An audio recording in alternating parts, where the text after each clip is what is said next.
This talk was recorded at Against the Stream Buddhist Meditation Society in Los Angeles and is freely offered for your enjoyment. For more information, please visit againstthestream.org. It's a fascinating book, and it's called Waking from Sleep: Why Awakening Experiences Occur and How to Make Them Permanent. And this is an English fellow who wrote this book, and after watching Inception for the fourth time, the DVD came out, so I had a chance to look at that. I'll give you an insight that was given to me by a high school student at a talk I was giving, that Leonardo's character does not have his own totem. The totem he uses in the movie, his little top-looking thing, it looks almost like a dreidel, sort of, is his wife's. That was locked in that little safe. And so he may never wake up because he's using the wrong totem. But waking up for me has always been a fascinating concept because I didn't realize I was asleep for a long time. And people kept telling me that, but I didn't understand what they had to say. And then, as I started to meditate and started to study the teachings of the Buddha, I started to realize, in fact, I was suffering from wakeful sleep, walking sleep. Having some good dreams in this wakeful sleep, and having good dreams in my nighttime sleep as well. But how would it be to wake up, actually? And can we do it in a way that doesn't require too much from us? And this book goes into the variety of ways we can wake up with external or internal approaches. And so one of the songs on my ukulele is about waking up. And it's a Christian song that I made Buddhist, and it's all about waking up. So I'd like to play it for you just to make it this a joyful hour of song and talk and insight. Spin well, sweet Dharma wheel, coming for to wake me up. Spin well, sweet Dharma wheel, coming for to wake me up. Well, I sat down to meditate, and what did I see? Coming for to wake me up. Band of Buddhas coming after me, coming for to wake me up. Spin well, sweet Dharma wheel, coming for to wake me up. Spin well, sweet Dharma wheel, coming for to wake me up. Well, if you wake up before I do, coming for to wake me up. Tell my friends that I'm awakened too, coming for to wake me up. Spin well, sweet Dharma wheel, coming for to wake me up. Spin well, sweet Dharma wheel, coming for to wake me up. Coming for to wake me up.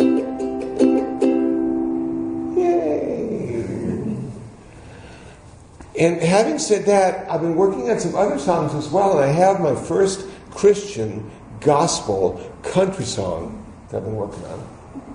People are a little upset about this, not quite sure how to take it, but when I heard this song, it reminded me of how difficult it is to be a human being, how much suffering human beings go through, and how much suffering especially men go through. So this is a male perspective, and if you're curious about where the song came from, it's on the new album from Tom Jones called Praise and Blame. And this is his very first gospel album. He's 70 years old now, still looks really good, and still sings really good. But I think he's thinking about dying, because the whole album is about life and death and redemption and salvation. And at some point in our journey through this lifetime, we get to that place where life and death become important issues. And how do we deal with that? And how do we wake up to the reality of life and death? So this song is a Christian perspective about dealing with suffering. And then I'll talk about how Buddhists might deal with suffering in a little different way. So if you feel uncomfortable listening to a Christian gospel country song, I'm sorry, but I think it's got some merit.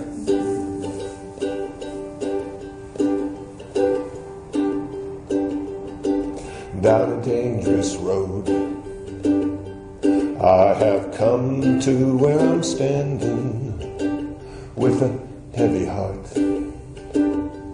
and my hat clutched in my hand. Such a foolish fool. God ain't no greater sinner.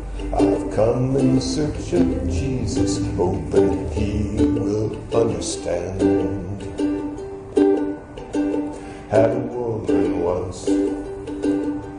She was kind and she was gentle. Had a child by me who grew up to be a man. Had a steady job till I started into drinking, and I started making music, traveling with the devil's band. Oh, the years flew by like a mighty rush of eagles. My hopes and dreams, they got scattered in the wind. It's a lonely life when you lose the ones you live for. If I make my peace with Jesus, will they take me back again? If I give my soul, will He stop my hands from shaking? If I give my soul, will my son love me again? If I give my soul, and she knows I really mean it, if I give my soul to Jesus, will she take me back again? If I give my soul, will He cleanse these clothes I'm wearing? If I give my soul, will He put new boots on my feet? If I bow my head and ask God for His forgiveness, will He breathe new breath inside me? Help me smile again. Will He breathe new breath inside me? Help me smile again. Yay! Now if that doesn't bum me out, I don't know what does. But this is a guy, who lost his wife, he lost his family, he drank too much, he plays music, and probably needs a new pair of boots to go along with all that stuff. And so he's trying to create a relationship. And what Buddha said is that relationship is already in place. We just have to wake up to the fact that we are interconnected and interdependent to all things all the time. I went to a Christmas party, which was loud and sort of obnoxious, but everybody was having a joyful holiday time. And this one woman asked me, she says, "Don't you ever get lonely not having a wife and children and car payments and mortgages? I mean, don't you ever get lonely?" And to be honest with you, I don't. There's a certain sense of aloneness that happens in this practice that I think is healthy. And it allows us to see where our reality comes from. It comes from us. And if you're connected to a lot of people all the time in a codependent fashion, your reality may come from them, which may or may not be a good thing. So how do we come to this place of realizing our interconnection and our interdependence? And how does it feel? What are some of the characteristics of waking up? Let me just read this little bit about this book. Now, this is overly dramatic because they're trying to sell this book. But this is what Amazon.com says about this book, publisher stuff. How much of your waking time are you fully awake? On the other hand, how often do you stumble through the day on autopilot, half asleep, and out of contact with yourself, instead of feeling connected and alive? In this book, Steve Taylor suggests that our normal consciousness is really a kind of sleep, from which sometimes we wake up into a more intense and complete reality. He provides what is perhaps the first ever clear explanation of higher states of consciousness, or awakening experiences. This work delves into the methods we as human beings have used throughout history to induce awakening experiences, including meditation, sex, sports, psychedelic drugs, and sleep deprivation. How higher states of consciousness were normal and natural to some of the world's peoples, and still are in some cases, and how we can make wakefulness our normal state again. By fully explaining awakening experiences, the author makes them much more accessible, which may lead to a revolution in our psychological development as human beings. All for only $9.95. Now, one of the persons who read this book left this on the Amazon.com. It says, "I love this book. It was very readable while expressing some deep spiritual and psychological truths. Steve Taylor has a great gift for making profound, potentially difficult concepts very accessible. It's not a book of spiritual teachings as such, but a book that tries to understand temporary spiritual experiences, how they occur, and if it's possible to make them permanent. It's rare to find a person of such obvious spiritual awareness combined with a very acute intellect. A very important book." Enough said about the book. But he goes into a variety of experiences, and some are just mini awakenings, and some are more rather dramatic awakenings. And I'd just like to share a couple of those with you. And I'm paraphrasing because I'm reading the book and I'm just using my memory. And I'm also going to throw a couple of my own awakening experiences in there but I'm not going to tell you which ones they are because I'm not really supposed to talk about my own experiences. So they're going to be just sort of meshed in with all the other ones. So he talks about outward experiences. And he talks about, for me, something I've heard before is walking on the beach. And the sun is starting to set, and all of a sudden you really feel connected to this beach and the ocean and the sun and the sky. And you start to see that you're no longer separate. You are part of that. And some people may call that wholeness. I call it interconnectedness. And what happens, it seems, in these experiences is there's a certain calm and peacefulness that arises, but there's a certain joy and happiness that arises too. And I think the reason the joy and happiness arises is because we no longer feel separate from the world around us. That in this moment, we find ourselves connected and reconnected in sort of a non-ego way. It's a transcendent experience, a transcendence of the ego. And it can happen, and we could call it an epiphany, and we notice it, and then we're right back into where did I park my car, and I wonder how much traffic's going to be, and how long it will take me to get home. So we have that. He also talked about little deeper experiences, and little deeper experiences can happen when we have a meditation practice, an inward practice, and rather than waiting for the universe or the world to sort of move us into this place of transcendence, we can do it ourselves. And some of the examples he used were rather interesting, I thought. There's one fellow he interviewed was sitting in meditation. He went to a Buddhist meditation center and was sitting in meditation.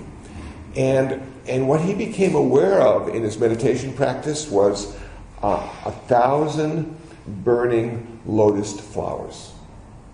As far as he could see, with his inner eye, his eyes were closed and he had gone into this place of quiet and peace, that they had these burning lotus flowers as far as he could see.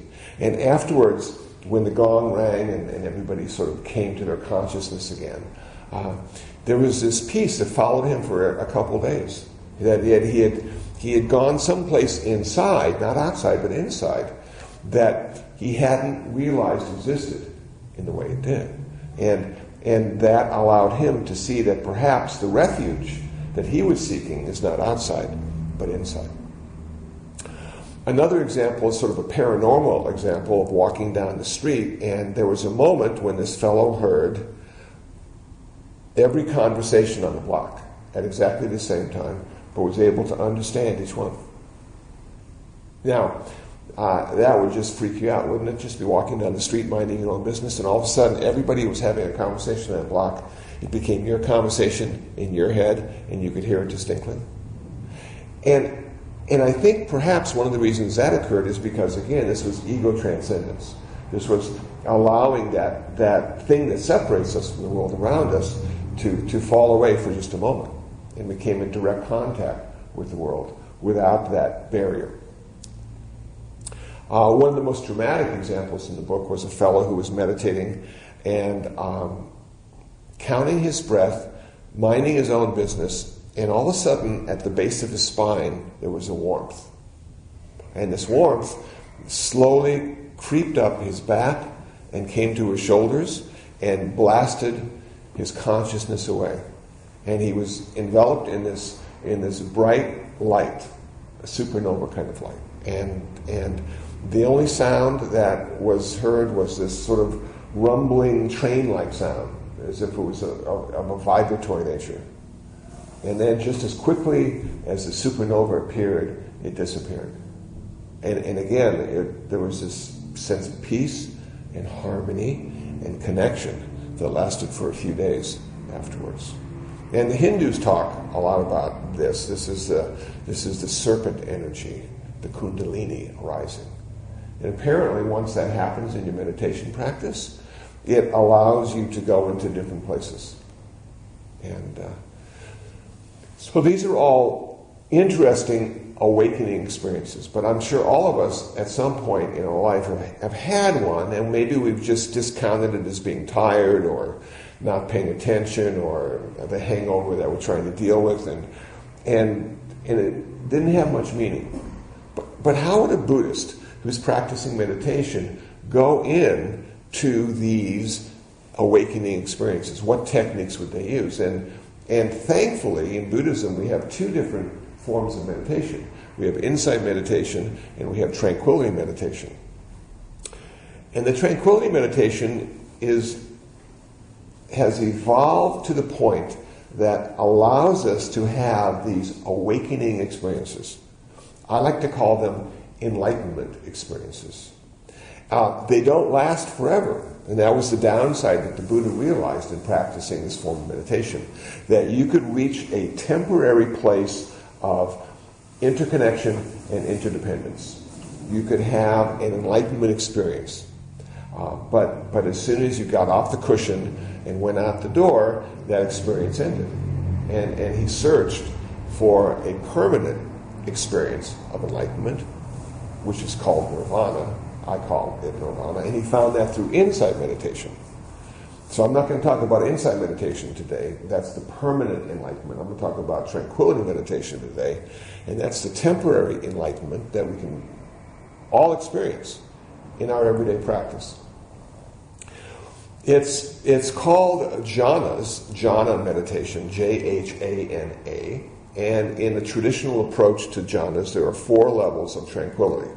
4 levels of peace, 4 levels of equanimity and balance. And the first jhana has 5 characteristics. So imagine yourself sitting on the floor cross-legged, counting your breath, becoming aware of the sensation of breath, exiting and entering and exiting and entering.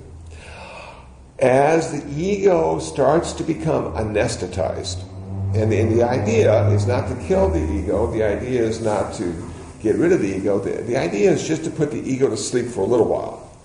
Because the ego is the very thing that prevents us from our reconnection to the world around us. Now, if we had to choose ego or no ego, I think we would all choose ego, because it has allowed us to read and write and do mathematics and build bridges to cross streams and build cars to get around the city. The ego has allowed us to do a whole lot of things. But the one thing the ego doesn't allow us to do is be free. And most of us are willing to put up with the prison of ego because it really pays off in a lot of ways.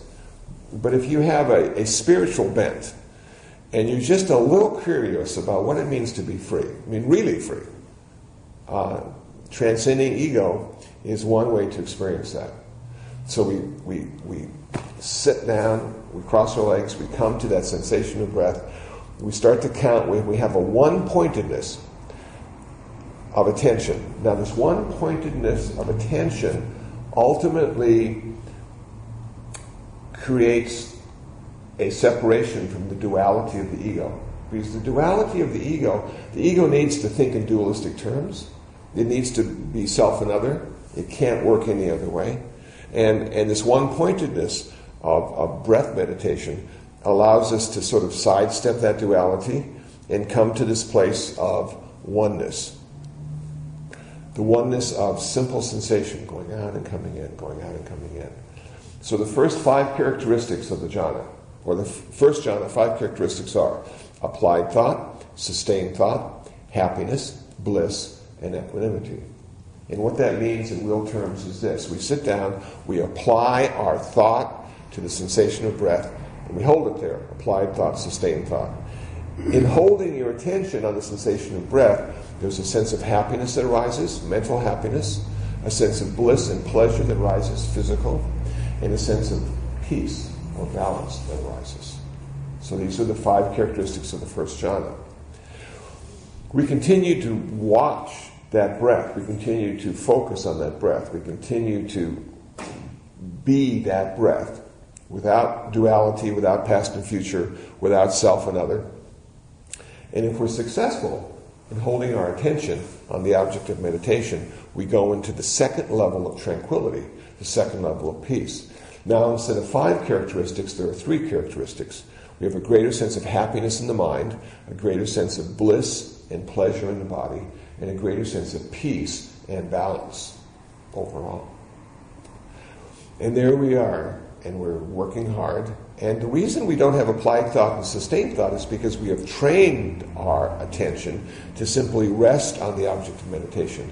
It's not a willfulness. There's no willfulness necessary to hold it there. It simply rests on the object of meditation. There's a greater sense of happiness and a greater sense of bliss. And in the book, the author seems to think that there is this energy in the universe. And it's, I think that in quantum physics, they call it negative point energy. I think that's the term that's used in the book. I haven't memorized the book yet. And what that means is that there is a backdrop of energy that's everywhere. And we see the energy in form and formlessness. We can hear the energy and smell the energy and taste the energy and touch the energy. But we don't touch the raw energy. We touch the energy that has been manifested already, that we've manifested in the world around us. But there is this energy, and he thinks this energy is bliss. And when we come in contact with this raw energy of the universe, a sense of bliss and happiness arises in us. I like that idea. And perhaps that is true. And perhaps in our own personal meditation practice, we can experience that energy ourselves. So now we have a greater sense of bliss, we have a greater sense of physical pleasure, and we have a greater sense of balance and peace. We want to go further in our practice, and in order to go further in our practice, we need to give something up, because Buddhism is a path of renunciation. Buddhism is a path of letting go, not accumulation. So in our letting go, we have decided now to let go of happiness, mental happiness. And in letting go of mental happiness, what we understand is this, that happiness, even though it's a pleasant experience, agitates our mind. That you can't find true peace in happiness. Most people aren't seeking peace, though. Most people are seeking happiness. And so they're willing to give up the idea of peace. I mean, have you ever seen anybody peaceful at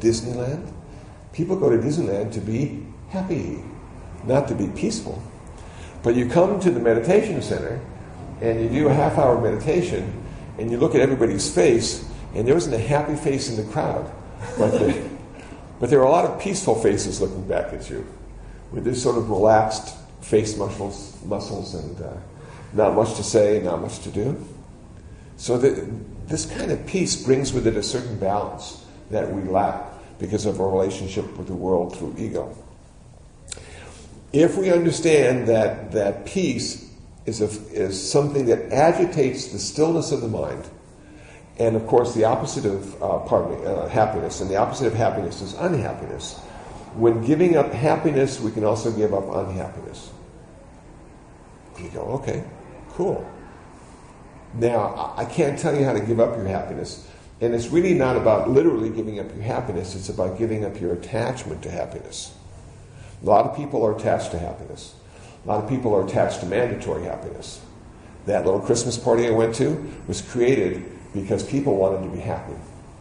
And there was a sense of mandatory happiness, that if you weren't happy and you were there, you weren't really giving the party a chance to work its magic on you. I left a little early because I wasn't happy.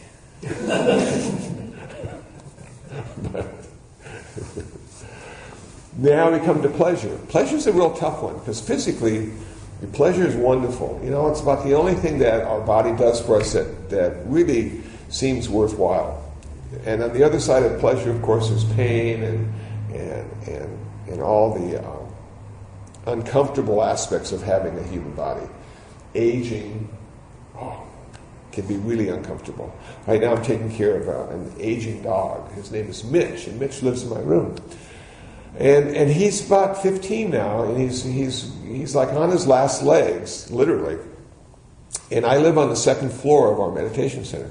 And so Mitch lives in my room. He was an outdoor dog for many years, and then he kept getting cold and lonely, and so I brought him into the house, the meditation center, and nobody who lived in the house but me wanted him in the hallway. And they had to step over him, and he had his little water bowl there, and it was just really inconvenient to have a dog in the hallway. So I didn't say anything. I just said, okay, Mitch, you can't be in the hallway, but you can come in my room. So Mitch has been in my room for now 2 years. Been my roommate. I had a cat as well. So we had Mitch and we had Fernelli the cat, and there was me. It's not a very big room, but we were all good roommates together. And then Fernelli died a couple months ago, which was a sad passing. And now Mitch is done. And he's so old now he can't go up and down the stairs. So in the morning, when it's time to take Mitch out, I get Mitch in the hallway, and I say, okay, Mitch. And I pick him up. He's about 70 pounds. And I walk him down the stairs, walk him outside. Then it's time to come in, and I get Mitch and I bring him up the stairs. And to be honest with you, I feel like I'm getting in pretty good shape with Mitch, you know. And Mitch sometimes will turn his little head and he'll lick my arm because he realizes I'm his caregiver and I'm taking him downstairs. And sometimes he'll be really happy when I'm feeding him good food and not so happy when I'm feeding him regular food. And it's wonderful to see him still as active as he can be, but it's also sad to see him go through all the pain and suffering because of his body. His legs don't work quite right. He's half German Shepherd, and sometimes he doesn't eat very well, and sometimes he throws up, and sometimes he can't see very well because of the cataracts, and most of the time he can't hear very well because he's going deaf, but his nose works really good. He can smell everything, and to see all that pain and discomfort coming from the body, and then to look at old human beings too. When you go shopping or like the grocery store and there's this old guy in front of you, which happened to me just the other day as I'm buying cat and dog food for the animals I take care of. And he had the white cane with the little red tip, and he couldn't see very well, he couldn't hear very well. And all of a sudden I saw Mitch in this guy. The dog I take care of, I saw him. And so I went over and asked if I could help him. I took some stuff out of his thing, and he got some change, and he didn't know what to do. And it was just, and then I looked in the mirror, and I saw myself one day getting old. Hopefully people will help me in the food line, you know, to get me out or carry me downstairs so I can go pee in the grass and then bring me back upstairs, you know. Hopefully that'll happen one day. But this body of ours has so much pain involved with the pleasure of having a body. And if we can have and equanimity and not be attached to the pleasure that the body gives us, maybe we can find a way not to be attached or averse to the pain the body gives us as well. Because it's just a matter of time. And when we figure that out, then we come to this place of balance, this place of equanimity, this place of profound acceptance of the way things are. Now, most people will rally against accepting things the way they are, and they'll even throw a negative aspect to it. They say, well, why don't you want to make the world better? You're just going to accept the world the way it is? You know? And of course, the idea is to accept the way the world is and then help people suffer less. So can we stop the hurricanes? Not yet, but maybe with Katrina we could have gotten the water to New Orleans a little sooner. So that wouldn't have been changing the world, that would have been reducing suffering. And people have enough to eat around the world. No, they don't. But that's just sort of the way the world is. I don't think people have ever had enough to eat in the total population of the world. I think some people have a lot to eat, and some people don't have quite as much to eat. There's something in Buddhism called the Hotai, which looks like a little fat Buddha. He's got a really big belly. Comes from China. And sometimes you see him in these Chinese restaurants, and people want to rub his belly for good luck and rub his head for good luck. And the idea of the big belly is that he had enough to eat. And so people who don't have enough to eat aspire to look like him one day. So many of them are moving to America because they see most Americans look like this Hotai. So it's working out fine. So not having enough to eat is just sort of the way the world works, but being Buddhist and being connected to all the living creatures and non-living creatures on the earth, perhaps our job is to reduce suffering and to try to feed the ones that don't have enough to eat and to quench the thirst of those who don't have enough to drink. Not because the world is bad, but simply because there's too much suffering in the world. So can we accept the world the way it really is and reduce suffering as well? Absolutely. Does it help to have a balanced mind? Absolutely. Does it help to get past happiness and sadness? Absolutely. You can be much more effective at reducing suffering if you're not attached to happiness or have aversion to sadness, or not attached to pleasure and have an aversion to pain. If you've ever been to a hospital or worked in a hospital or been a chaplain in a hospital, there was so much suffering in those hospitals.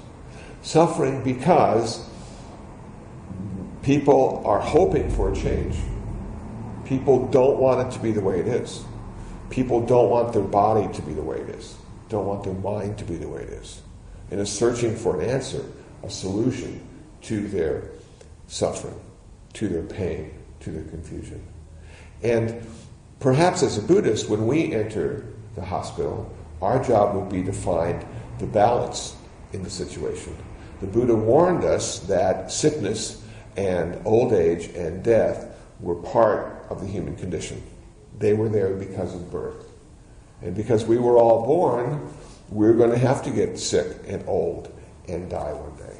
And I just love this idea of national health care myself. And I just really find it fascinating that so many people are against mandatory health care. And I'm thinking to myself, well, gosh, if they had ever listened to the Buddha would have warned them that no one has ever lived on this earth and not been sick. It will happen, guaranteed. And wouldn't it be nice not to have to die from your sickness? Wouldn't it be nice to maybe get well, have some health care? This is not a political statement, this is a human statement. And so as I'm looking at this, I see this great sense of separation from the reality of life.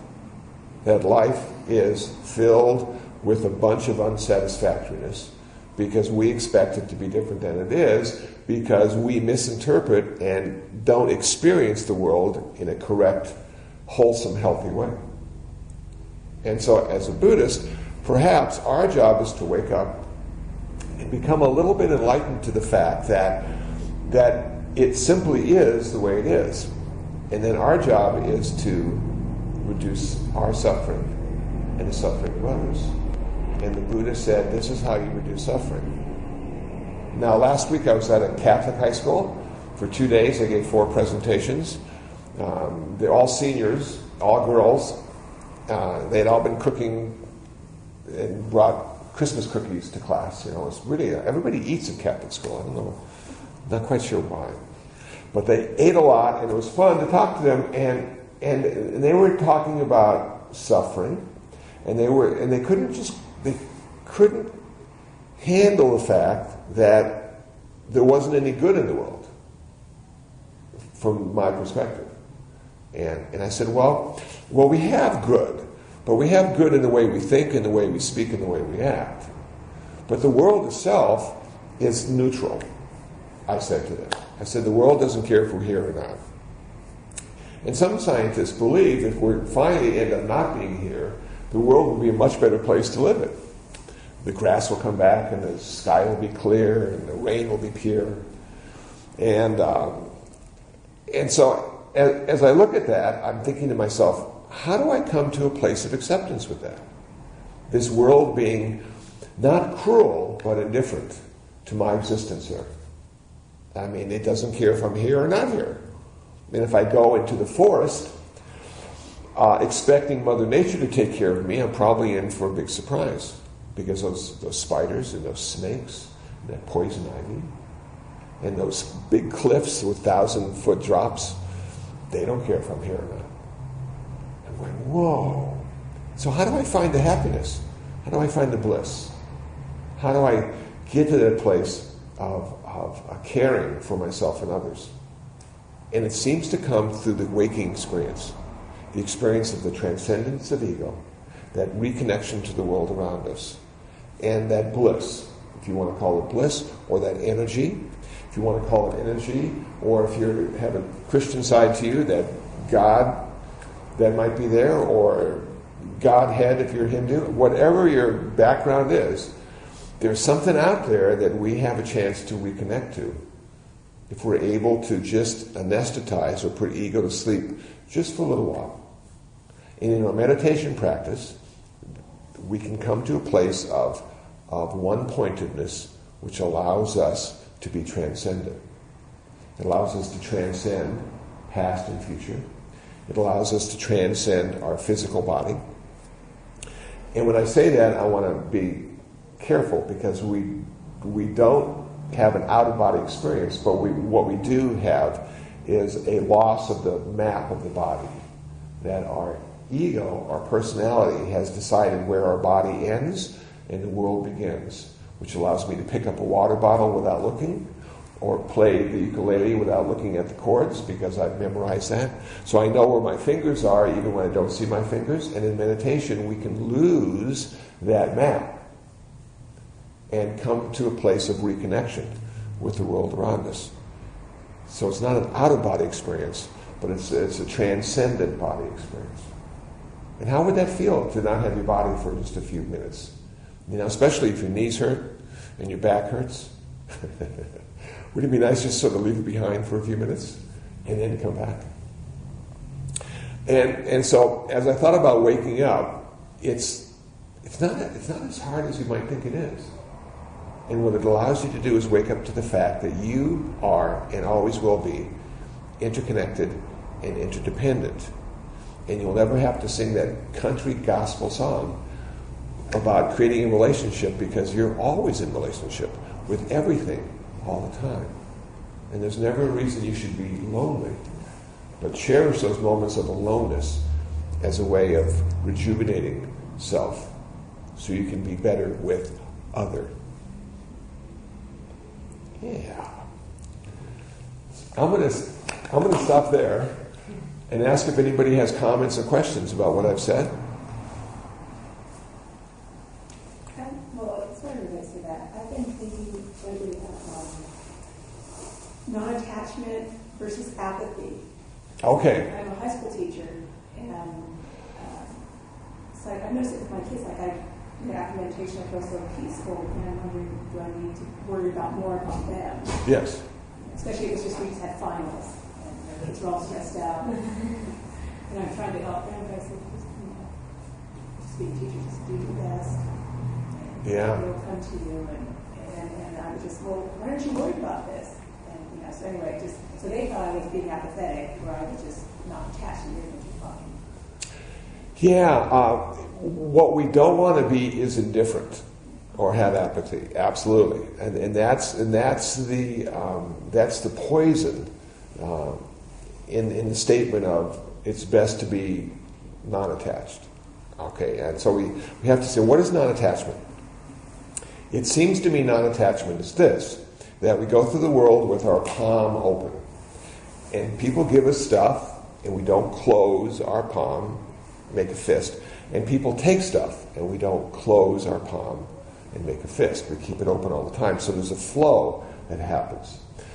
The idea in non-attachment is not to be indifferent to the feelings as well. The idea in non-attachment is to feel everything 100%. But realize that everything you're feeling will soon be gone. And when it goes, it'll be replaced by other feelings. And the idea is not to hold on to the good feelings or not to push away the bad feelings, but experience them completely with balance and equanimity and realize that everything is in a constant state of flux and change. So, worried about the students. The day's over. Time to get a cup of coffee. Worry about yourself. Car needs a new tire. Blah, blah, blah. And everything you do, you're totally engaged in and with, and not thinking back to what has been done that can't be changed, or what should be done tomorrow, because that will make itself obvious or evident to you. But what am I doing now? And how can I stay connected to it now? And how can I feel everything, but also let those feelings go when it's appropriate, when it's time to let them go. And a good example for me is divorce. Geez, talk about holding on for years. You see people who are bitter and despondent for years after divorce, and they just can't let go, And that's a dramatic example of attachment. But in our everyday, we have a great meal. We have a wonderful cup of coffee. We have some conversations with friends. And we just wish it would go on a lot longer than it can. But it can't because of things to do and places to go and people to see. And so when it's time to separate yourself from the conversation and the coffee, a Buddhist would say, of course, this is the end which allows the next beginning to occur. I find the older I get, the less memory I have, which is sort of interesting. So people come up to me and say, do you remember me? It just happened a couple days ago. And this guy came to our center 10 years ago. And he says, do you remember me? I says, well, when were you here? He said, I was here in 2000. I said, gosh, that was a long time. I don't remember. You don't remember? I says, no, but it's good to see you again. That 5 minutes you met me 10 years ago, you don't remember? Yeah. And it's funny that, and am I worried about that? Not at all. It gives me much more space in my head for new stuff to come in, instead of carrying all the old memories and all that. And when somebody comes into my life again, it's the first time, I don't need to carry all the stuff I remember them doing or not doing. I can look at them with fresh eyes and say, good to see you, and create a brand new relationship with that brand new person who's much different than they were 10 years ago, as well as me. So this idea of holding on, cherished thoughts and possessions, if we can open that hand and let the stuff flow, we can be in the present moment experience of our life and be totally engaged and sensitive and feel every moment and realize that's the human aspect of our experience. And also realize that the Buddha said all things are impermanent. And if you attach or have aversion to anything, you will feel uncomfortable and you will suffer and you will be unhappy.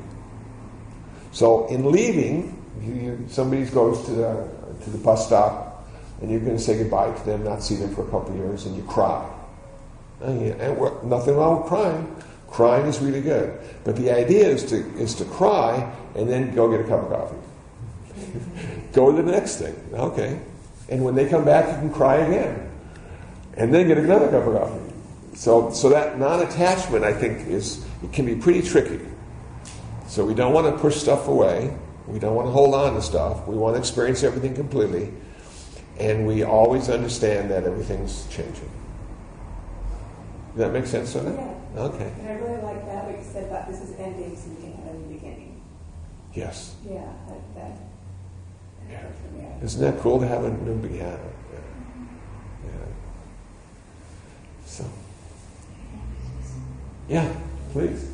It's just words, but I keep hearing that the answer or the truth is not out there, it's within. Yeah.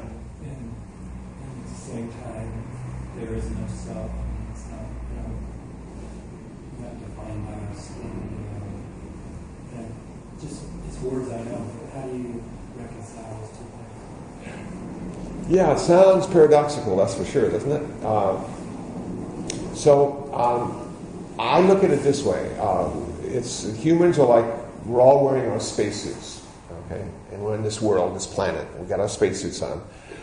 And in our spacesuits, we have little eye openings for our eyeballs, a little nose opening for our nose, and a little mouth opening for our mouth. And there's certain parts of our spacesuit allow us to feel, touch.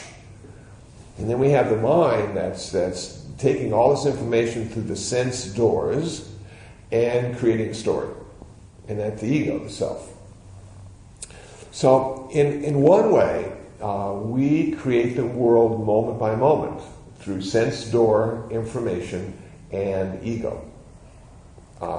And is there anything really out there? Well, there is, but it's not the way we interpret it. It's not the way we experience it. There is form, and there is sound, and there is sensation, and there is smell, and there is taste. But those are pretty basic general concepts. And the ego's job is to fill in the spaces and make it specific. So we have tacos with hot sauce, cold beer, and salsa, making it specific. Otherwise, it's just a smell or a taste, non-specific. If we can anesthetize the ego, the storyteller, we can come to a direct experience of those sense doors. And I live down the street. I live just off of Olympic in Vermont. That's where our meditation center is. And in meditating here as well, I'm sure we've all heard helicopters flying above. And so you're sitting in meditation, and the helicopter flies above, and now you have this image arise of a helicopter, and you imagine it might be a police helicopter. And this police helicopter might be chasing a car. And they might be robbers who just robbed a store. And so we keep creating the story, right? We start with a sound, our eardrum vibrating, and all of a sudden we're in the midst of this drama, just like watching TV. Is it really real? Well, it's the way we're experiencing that sound. The way we're experiencing that sound. If we can anesthetize the storyteller and come to the direct experience of the world around us, it's not a very scary or happy place. It's just sound and sight and smell and taste and touch and a bunch of thinking tying all those sense stories together, creating the story of our life. In one respect, I think what the Buddha is saying to us, he's saying the world does not contain any suffering at all. None whatsoever.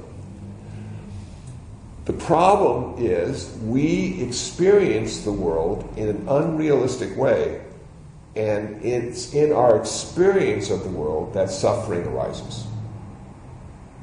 And going out to change the world to get rid of your suffering is a big waste of time, perhaps. Perhaps it would be more effective to change the way you experience the world.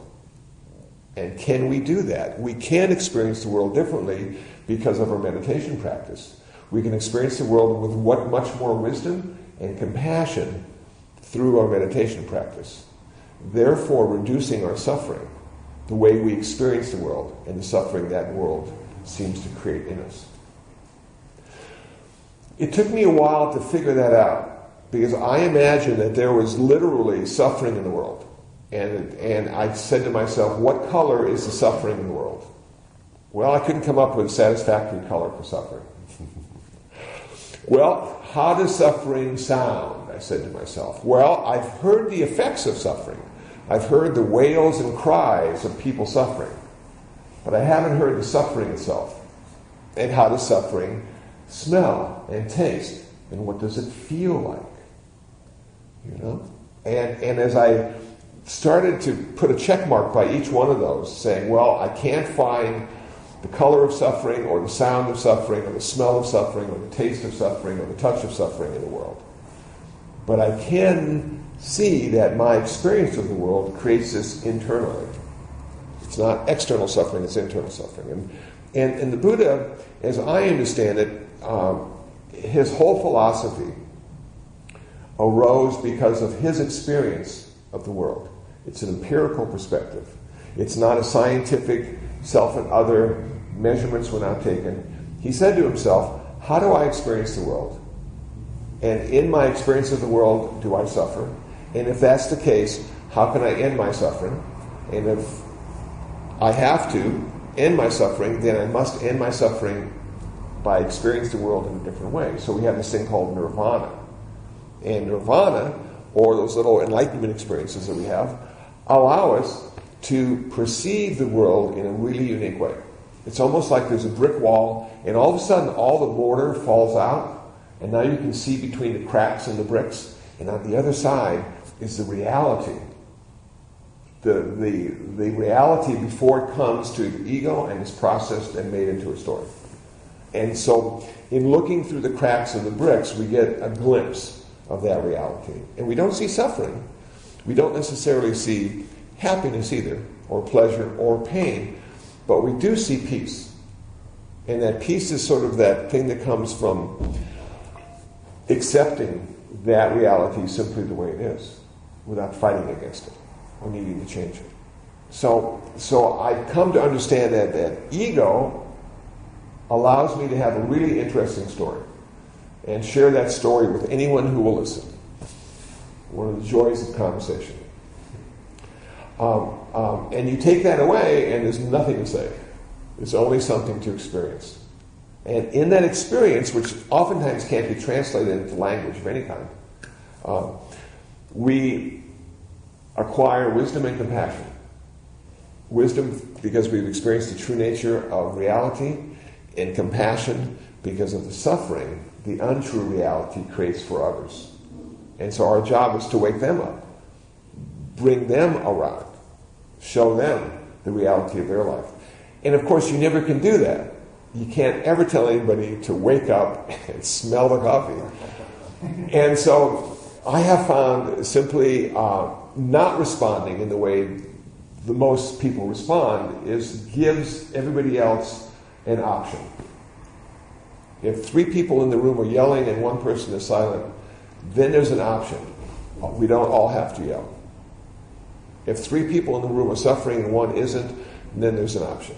And so the meditator can be the option without saying a word of how to experience the world in a way that doesn't lead to suffering. Is that helpful? I like that, but I'm still a little bit stuck like the meditator, the controller of the experience, where there's a in and an out, and a more experience that there isn't an in and an out, and that you're trying to get out of your way just to be. Yeah, absolutely. And you heard some of that today as I played my ukulele. So after a year or so of practice, daily practice, of having ego present, telling what finger to touch what string, there are moments that practice turns into performance, where the music simply flows through you if you get out of the way. And there are moments in our life when life flows through us if we get out of the way. Sometimes we need to be present, granted. The police pull us over, they're going to give us a ticket, who are you?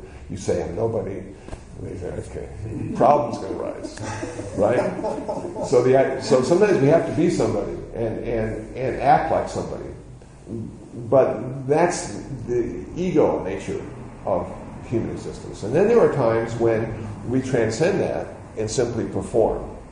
Simply allow the music to come out or allow the experience to arise without getting in the way of the experience with preferences or the way things should be. One of the reasons I like to go to museums and art galleries alone is because people like to tell me what I'm looking at. And that ruins my experience.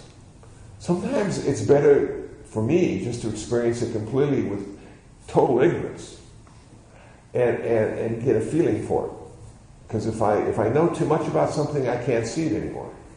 I only see what I know then. If I go on vacation, I rarely figure out where I'm going to go. I just go there and then let it happen. A lot of fun. I did a 5,000-mile motorcycle trip. One of the most grueling things I've done. But I didn't know where I was going to stop at night. I didn't know where I was going to eat during the day. I didn't know what I wanted to see or what I didn't want to see. The only thing I knew was I wanted to stay alive for those 5,000 miles. So there was that sense of alertness that goes along with the motorcycle trip, and that sense of caution, but also that sense of wonderment.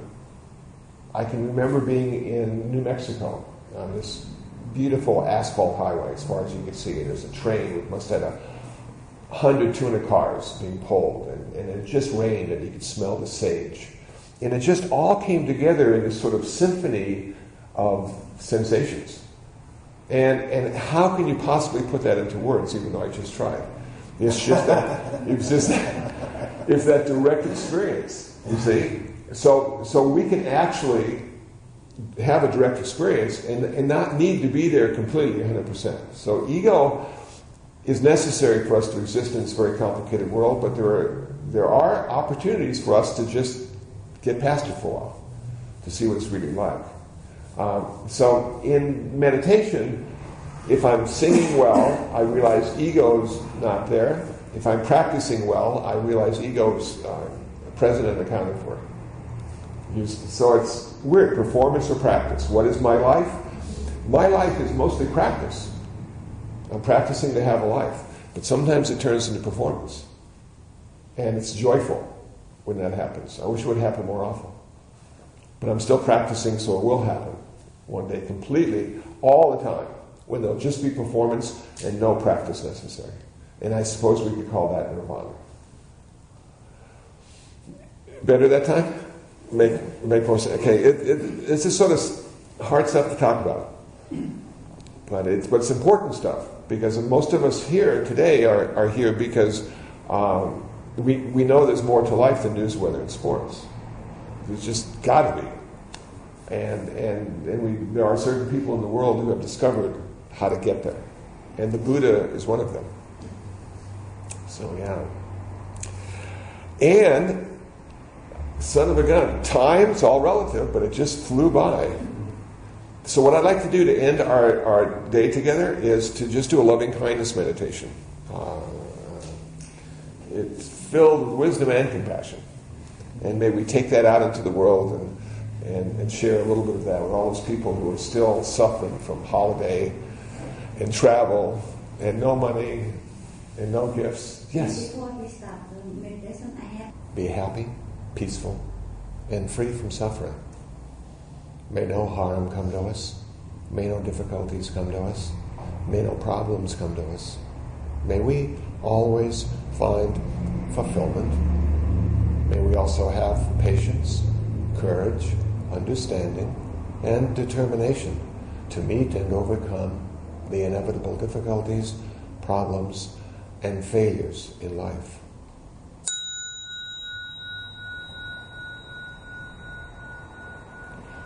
May our parents, our partners, our pets, our brothers and sisters, our friends and family, all the people we don't know, all the people we don't like, may they too be happy, peaceful, and free from suffering. May no harm come to them. May no difficulties come to them. May no problems come to them. May they always find fulfillment.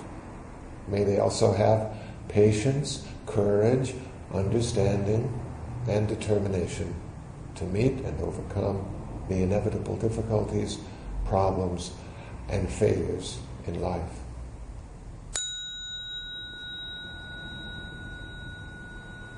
May the suffering ones be suffering-free, the fear-struck fearless be, May the grieving shed all grief.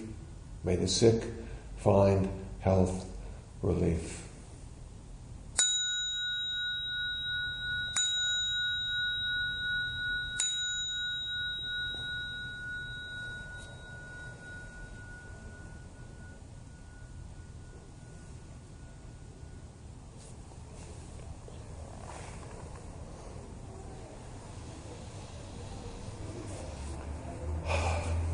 Holly? So we have a lot of great stuff coming up. We have our New Year's Eve intention setting ceremony. I know Crystal's doing one as well, so pick one and enjoy. We have ours is going to be in Santa Monica at 7 and here at 10, which will obviously go through the new year. Then we have some great classes coming up in the beginning of the year as well. And also, all of our classes are by donation based only. We never turn anyone away for lack of funds. That being said, we do want to support our teachers and we need to pay the bills, and we request a $15 donation if you have it. If you have more, great. We'd love it. If you don't have that, whatever you can afford is great too. And if you don't have anything at all, you're always welcome. Thank you. Okay. Thanks, Holly.